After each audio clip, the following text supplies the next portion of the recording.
Hello everyone. We are doing our chapter Dissolution of Partnership Firm. In this video, we will discuss practical 11th of DK Goyal. This is a statement of question number 11. Anurag and Prem were partners sharing profit and losses in 2:1 on 31st March 2020. Their balance sheet was as follows. Liabilities, assets.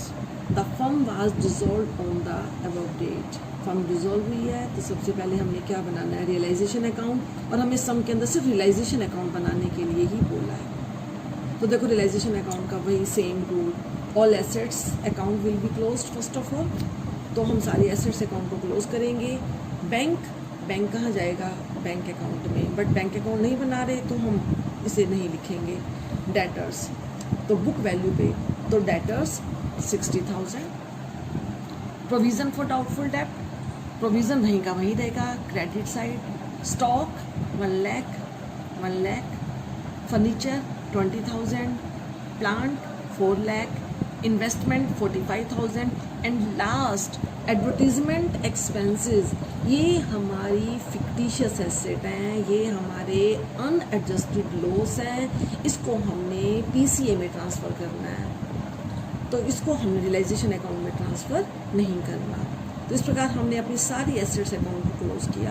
अब liabilities account को, sundry creditors, Mrs Anurag's loan. Listen, Anurag is a partner, तो Mr Anurag partner है, Mrs partner नहीं है, तो Mrs का loan external liability है, तो इसको हम कहाँ ट्रांसफ़र करेंगे, रियलाइजेशन अकाउंट में। अनुराग्स लोन इसको ट्रांसफ़र नहीं करना हमने क्योंकि ये पार्टनर लोन है। तो क्रेडिटर्स और मिसेस अनुराग लोन कहाँ जाएगा, रियलाइजेशन अकाउंट की credit side by sundry liabilities. Sundry creditors 60,000 and Mrs Anurag loan 80,000। Total हमारा बनेगा 1,40,000। उसके बाद यहाँ पे देखो एक पॉइंट है, वर्कमैन कंपनसेशन रिजर्व। लिसन, वैसे तो रिजर्व कहाँ जाता है, पीसीए में, लेकिन यहाँ पे फर्स्ट सम के अंदर हमने किया भी था, लेकिन यहाँ पे अब लॉन्ग क्वेश्चन के अंदर आ रहा है। दोबारा से इस पॉइंट को बता देते हैं। अगर हमारे पास रिजर्व 1,20,000 है, उसके भी हाफ पे क्लेम है, तो जितने अमाउंट का क्लेम है उतने अमाउंट से रिजर्व भी कहाँ जाएगा, रियलाइजेशन अकाउंट की क्रेडिट साइड, और रिमेनिंग अमाउंट पार्टनर्स में डिस्ट्रीब्यूट कर देंगे। तो वर्कमैन कंपनसेशन रिजर्व 1,20,000, और हमारे पास सेकेंड एडजस्टमेंट देखो, firm had to pay ₹90,000 as compensation to workers.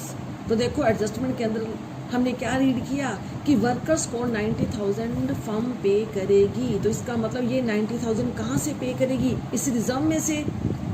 तो जितनी पेमेंट करनी है उतना रिजर्व रियलाइजेशन अकाउंट में जाएगा। तो 90,000 से रिजर्व रियलाइजेशन अकाउंट की क्रेडिट साइड, और रिमेनिंग 30,000 पीसीए में डिस्ट्रीब्यूट कर देंगे क्रेडिट साइड। तो यहाँ पे देखो 90,000 बाय वर्कमैन कंपनसेशन रिजर्व 90,000, और इसकी पेमेंट भी कर देंगे टू बैंक हेडिंग के अंदर वर्कर्स कंपनसेशन 90,000। क्लियर। उसके बाद नेक्स्ट इन्वेस्टमेंट फ्लक्चुएशन रिजर्व, ये भी आप लोगों के लिए नया पॉइंट है। लेसन, एसेट से रिलेटेड कोई भी ट्रांजेक्शन हो बैलेंस शीट के अंदर, चाहे प्रोविज़न है चाहे इन्वेस्टमेंट फ्लक्चुएशन रिजर्व है, सारे रिजर्व एसेट से रिलेटेड रियलाइजेशन अकाउंट में ही जाएंगे, बट इनकी पेमेंट नहीं की जाएगी। क्यों? क्योंकि ये कोई एक्सटर्नल लाइबिलिटी नहीं है, ये एसेट से रिलेटेड है। इन्वेस्टमेंट फ्लक्चुएशन रिजर्व क्यों प्रिपेयर किया जाता है, ताकि due to loss in investment loss in investment due to change in the market condition will be compensated from this reserve। तो अब हम फर्म डिजोल्व कर रहे हैं, इन्वेस्टमेंट कहाँ जाती हैं, डेबिट साइड, तो इन्वेस्टमेंट फ्लक्चुएशन रिजर्व कहाँ जाएगा, रियलाइजेशन अकाउंट की credit side by investment fluctuation reserve. P&L, ये प्रॉफिट है, ये कहाँ जाएगा, पीसीए में। कैपिटल अकाउंट भी कहाँ जाएगा, पीसीए में। अब देखो आगे, firm was dissolved on the due date. Anurag took over 60% of stock at a discount of 20%. 25% of the remaining stock was sold at a profit of 40% on cost. Remaining stock was found obsolete and realized nothing. कह रहा है अनुराग stock का 60% 20% less पे ले रहा है और जो रिमेनिंग स्टॉक बचेगा उसका 25% 40% प्रॉफिट पे सेल किया है और रिमेनिंग स्टॉक से हमें कुछ भी रियलाइज नहीं हुआ। देखो इसके हम वर्किंग नोट्स बनाएंगे, उसी से हमें क्लियर हो जाएगा। तो देखो वर्किंग नोट स्टॉक, इसकी बुक वैल्यू 1 लाख है। तो हमारा क्या कह रहा था, अनुराग कितने परसेंट ले रहा है, 60%। तो 1 लाख का 60% 60,000 ये बुक वैल्यू आई। अनुराग कितने पे ले रहा है, 20% डिस्काउंट पे, तो 60,000 के ऊपर 20% लेस करेंगे तो 60 माइनस 12 48,000। तो इस वैल्यू पे अनुराग स्टॉक को टेक ओवर करेगा। तो ये कहाँ जाएगा, रियलाइजेशन अकाउंट की credit side by Anurag's capital 48,000। आगे क्या कह रहा है, 25% of the remaining stock, remaining stock का 25%। देखो 1 लाख था, 1 लाख का 60% यहाँ आया तो रिमेनिंग कितना बचा, 40%, यानी 1 लाख का 40% 40,000, इसका 25% 40,000 का 25% 10,000। तो इसके दो पार्ट हो गए, 10 एंड 30। तो 10,000 sold at a profit of 40%। तो 10,000 के ऊपर 40% प्रॉफिट, तो 10,000 का 40% 4,000 तो 14,000। तो ये हमने मार्केट में सेल किया है। तो बैंक वाले उसमें हेडिंग में डालेंगे बाय बैंक स्टॉक 14,000। देखो ये मेरा वर्किंग नोट नंबर 1 है, तो मैंने यहाँ पे डाल दिया है वर्किंग नोट 1 वर्किंग नोट 1, यानी कि इनकी एक्सप्लेनेशन वर्किंग नोट नंबर 1 के अंदर गिवन है। तो ये उसके बाद वो क्या कह रहा है, रिमेनिंग स्टॉक, रिमेनिंग ये है, नथिंग रियलाइज्ड, कुछ भी रियलाइज नहीं हुआ। तो कुछ रियलाइज नहीं हुआ, हम भी नहीं लिखेंगे, ब्लैंक, खत्म, जीरो हो गया।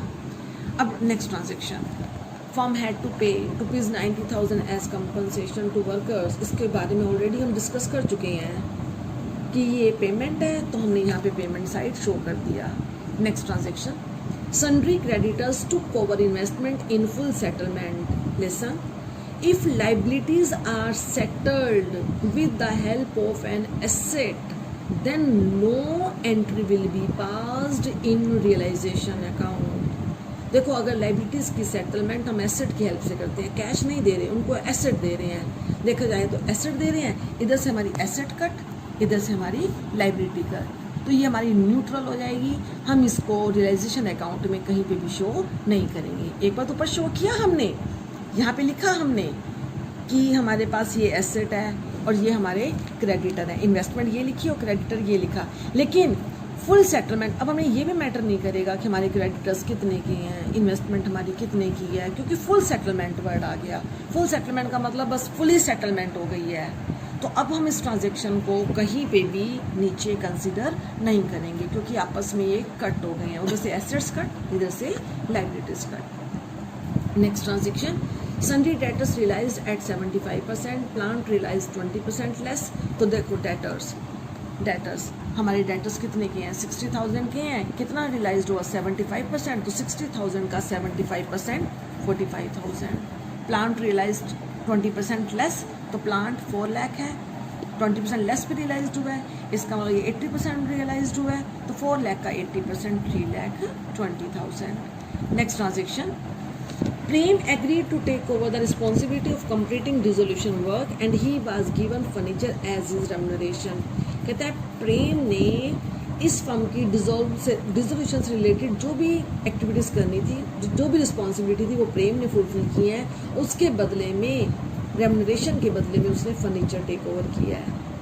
तो इसके लिए हम कुछ भी एंट्री नहीं करेंगे, क्योंकि उधर से हमारी एसेट खत्म, उधर से हमारी लाइबिलिटीज़ खत्म। उसके बाद नेक्स्ट है, रियलाइजेशन एक्सपेंसेस अमाउंटेड टू ₹10,000। तो इसकी फर्म पेमेंट करेगी 10,000। तो अब इसका टोटल करके यहाँ 1,80,000 और इनका टोटल करके 3,97,000। अब इस अकाउंट की क्लोजिंग करेंगे तो हमें 1,35,000 का लॉस आ रहा है और ये 2:1 की रेशियो में हम पार्टनर्स में डिस्ट्रीब्यूट कर देंगे। तो इस प्रकार इस सम के बारे में ये पॉइंट्स थे।